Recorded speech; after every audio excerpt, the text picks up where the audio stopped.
have heard the term gut-brain connection, gut-brain, but what does that mean? How does it affect us in our daily lives? So here to break it down for us is nutritionist and menopause educator, Andrea Donsky. It's been forever! I know! Oh my gosh!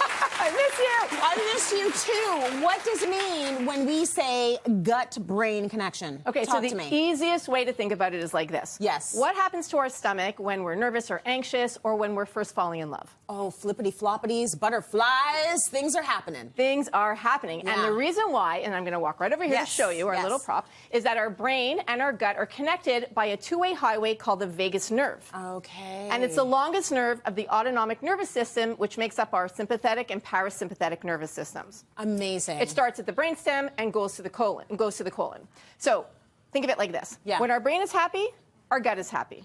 When our brain is upset, our gut is upset. Yes. When our gut is happy, our brain is happy. When our gut is upset, our brain is upset. Does that make sense? It makes perfect sense. And you did the whole like skeleton, brain, stomach. I mean, this is so cute. Thank you, thank you. So we all experience stress sometimes, but you say changes like perimenopause and menopause can actually make everything worse. It can. So we now know that according to our research by my company Morphus, that anxiety is the fifth most common symptom of perimenopause and menopause. Yeah. So number 5, which is a lot, and more than 60% of us are experiencing it. Yes. And more than 66% of us actually feel more stress in this phase of life than we did before. So making sure that we're managing our stress levels is really important as we go into this phase of life. I do feel that creeping anxiety as I've gotten into perimenopause age. So let's get into some tips for relieving that stress, improving the stress, and thinking about that gut-brain connection. Let's start with nutrition. Yeah, so there are certain foods that are especially good for the gut-brain connection because they feed that good bacteria in our gut, and that good bacteria affects our brain health. Yes. So let's start with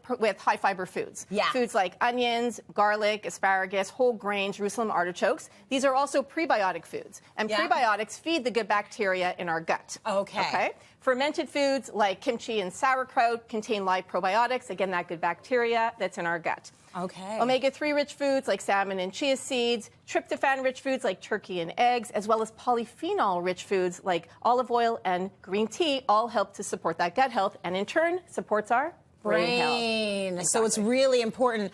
By the way, just as you're looking at this, she's done the whole, this is the vagus nerve, the pink thing going all the way across the table as well. You've done that so well, Andrea.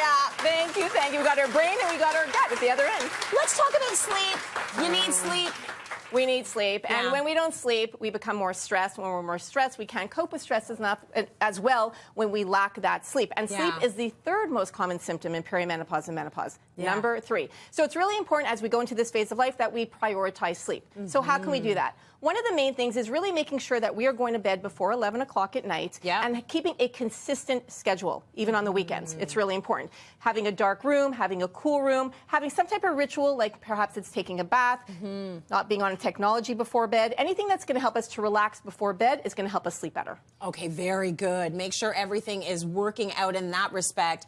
Prioritizing stress management in our daily routine.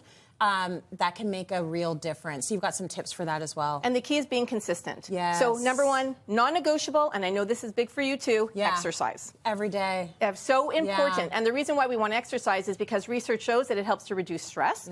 Also, when we're exercising, we don't think about our stress as much, right? It gives us a little bit of a reprieve while we're actually doing it, and it makes us more resilient to stress, so we can cope better with it. Love it. Strength training in this phase of life, very important. It helps to build our muscles, which is important. And then having some type of that consistent routine as well. So maybe it's walks in nature. Maybe it's going for a walk around the block. Maybe it's watching a funny movie or a funny show, spending time with people you love, pets, anything that's going to help to stimulate the parasympathetic part of our nervous system. That's the part that helps us to just breathe, and relax. Oh, I love that. You also say stimulating the vagus nerve can really help us out with reducing stress. So massage is great for toning and balancing the vagus nerve. So we're going to have some fun now. So give me your fingers. So this is massage oil. It's actually a vagus massage oil. And so we put it on our fingers, and we're going to rub our fingers together.